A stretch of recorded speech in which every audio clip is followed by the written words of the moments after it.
ভগবান বিস্মৃতি দুঃখের মূল কারণ।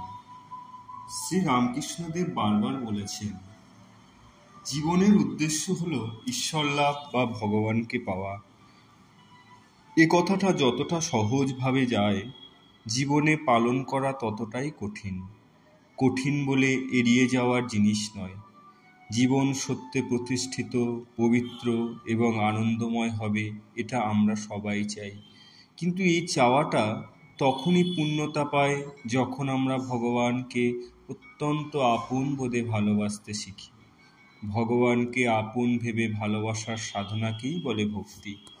এই ভক্তি লাভ হলে মনে সমস্ত লোকাচার, ধর্ম অতিক্রম করে ভগবানের চরণে উপনীত হয় এবং সমস্ত মনোবৃত্তি দিয়ে পরম প্রেমময় ভগবানকেই ভালোবাসে।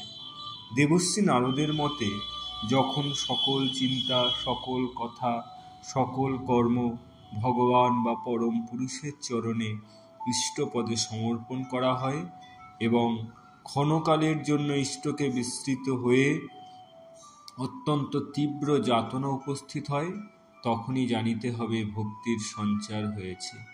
এই ভক্তি লাভ সবচেয়ে বড় দুর্লভ ব্যাপার। যার মন শুদ্ধ হয়ে ভগবানের প্রতি ভক্তি লাভ হয়েছে, তিনি ধন্য। প্রকৃত অর্থে ভক্তি লাভ করতে হলে অন্তরের বৃত্তিগুলিকে সৎ করতে হবে। তাহলে প্রথমে ভগবানের প্রতি বিশ্বাস দিনে দিনে বাড়তে থাকবে। বিশ্বাস বৃদ্ধি পেলে তাকে পাওয়ার জন্য ব্যাকুলতা দেখা দেবে। এই ব্যাকুলতা ভাবই হলো প্রকৃত ভক্তের ভাব। আর ব্যাকুলভাবে তাকে দেখার জন্য প্রার্থনা করলে তিনি সাড়া দেবেন। তাই প্রার্থনা হোক, হে ভগবান, তোমার প্রতি শুদ্ধ ভক্তি দাও, আমাকে তোমার করে নাও, তোমার ইচ্ছাই এ জীবন পূর্ণ হোক। এমন হৃদয়স্পর্শী প্রার্থনাই ভগবানের প্রতি যথার্থ প্রেমকে নিয়ে আসতে পারে।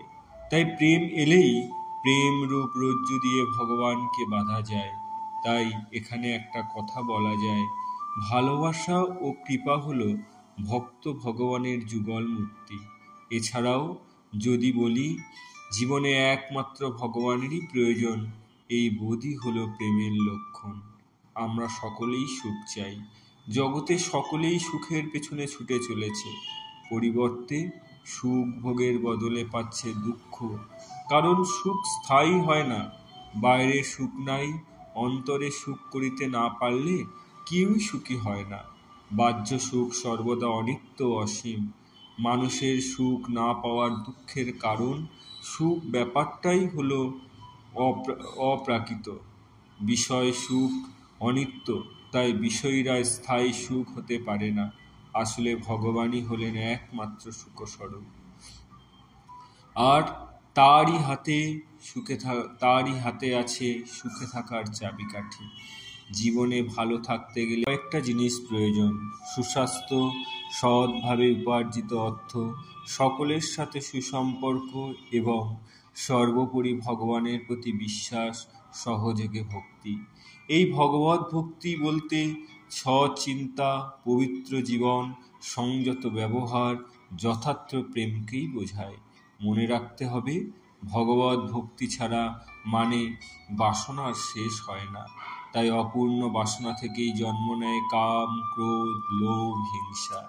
তাই পার্থিব চাওয়া পাওয়া জীবনের চরম হিসাব নিকাশ নয়।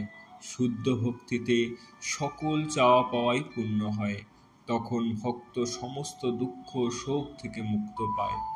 ফলে তার মধ্যে কোনো ঘৃণা বা হিংসা জন্ম হয় না। তিনি কোনো অবস্থাতেই কোনো বস্তুকেই নিজের করে রাখার চেষ্টাও তার মধ্যে থাকে না। তিনি তখন সর্বত্র তার ইষ্টকে দেখে আনন্দে মশগুল থাকেন। সেই প্রেমামৃত ভক্তিধনকেই লাভ করতে থাকে। ভগবান ভালোবাসতে হবে বলে, কিন্তু বিনা প্রেয়সে নাহি মেলে নন্দলালা। মন প্রাণ দিয়ে তাকে ভালোবাসতে হবে। ভগবান আমাদের হৃদয়েই আছেন। তার সঙ্গে সব সময় প্রতিটি কাজে যোগ রাখতে হবে। যাকে যখন ভালোবাসা যায় এইভাবে, তখন মনে শুধু সেই প্রিয়তমার কথা স্থান পাবে। মনে হবে তাকে না পেলে বা তাকে না দেখলে এক মুহূর্তও বাঁচব না। এই রকম ভাবে মনের দুঃখকেও দূর করা যায়। ভগবান গীতায় বলেছেন, আমাকে সর্বদা চিন্তা করো, মন ও বুদ্ধি সমস্ত আমাকে অর্পণ করো, তা হইলে আমাকে প্রাপ্ত হবে, সন্দেহ নাই। তিনি ভক্তের কাছে কেবল ভক্তি ভালোবাসাই কামনা করেন। এই প্রকার ভক্ত হওয়ার জন্য কোনো সূচি অসুচির প্রয়োজন হয় না। ভগবানের কথায় চিন্তায় মন প্রাণ দিয়ে যুক্ত থেকে তাকে যারা ডাকেন তারা সতত যুক্ত ভক্ত। ঘরে বাইরে, পথে ঘাটে, বাজারে, বিদ্যালয়ে, কর্মস্থলে, লোক সঙ্গে, আহারে বিহারে, নিদ্রায় নিরন্তর যারা এইভাবে সতত যুক্ত থাকেন তারা সার্থক প্রাণ। তারা নিত্যযুক্ত হয়ে ভক্তিপূর্বক আমায় ভজনা করেন। তাদের আমি তত্ত্ব বিষয়ক জ্ঞান দান করে থাকি। ফলে তার দ্বারাই তারা আমাকে আত্মরূপে উপলব্ধি করেন। ভগবান কৃপা করে ভক্তের হৃদয়ে এমন একটি বিশুদ্ধ বুদ্ধি দিয়ে থাকেন, যার ফলে বুদ্ধির মলিনতা দূর হয়, সর্বদা তাকে অনুভব করতে পারেন। মোদ্দা কথা হলো, চাই সতত সৎসঙ্গ, সাধুসঙ্গ। সৎ বা সাধুসঙ্গ দ্বারা চিত্তে বিবেক জাগ্রত হয়। এই প্রসঙ্গে আচার্য শঙ্করের কথা, ক্ষণকালের বা মুহূর্তের জন্য সৎ বা সাধুসঙ্গ লাভ করতে পারলে ভবনদী অনায়াসে পার হওয়া যায়। অশুচি জলধারাও গঙ্গার সঙ্গে মিলিত হলে পবিত্রতা লাভ করে।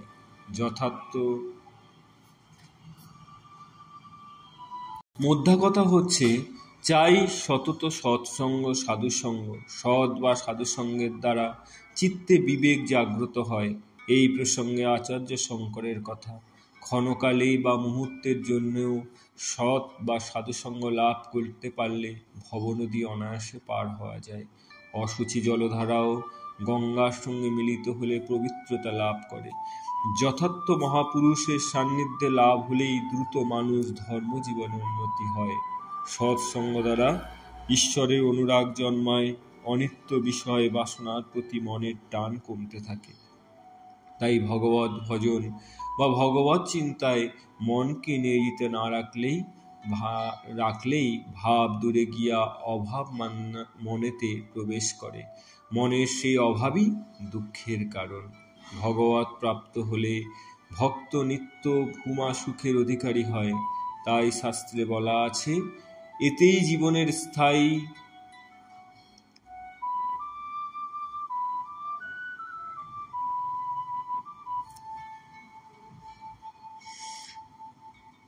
যেহেতু ভজন ভগবত সুখের সঞ্চার হয়, তাই ভগবানকে ভজনাই হলো সুখের মূল কারণ।